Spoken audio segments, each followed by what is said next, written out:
சீர்காழி அருகே மேலும் ஒரு சிறுமிக்கு பாலியல் சீண்டல். 42 வயது காமுகன் போக்சோவில் கைது செய்யப்பட்டார்.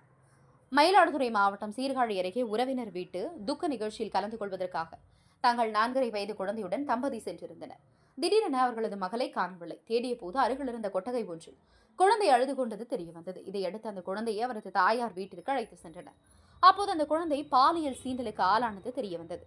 இதையடுத்து சிறுமி சீர்காழி அரசு மருத்துவமனையில் சிகிச்சைக்காக சேர்க்கப்பட்டார். புகாரின் பேரில் சீர்காழி அனைத்து மகளிர் காவல் ஆய்வாளர் செல்வி தலைமையிலான போலீசார் போக்சோ உள்ளிட்ட பிரிவுகளின் கீழ் வழக்கு பதிந்து விசாரணை நடத்தினர். விசாரணையில் குழந்தையின் மாமன் தமிழ்வாணன் என்பவர் குழந்தையை பாலியல் ரீதியில் துன்புறுத்தலில் ஈடுபட்டது தெரியவந்தது.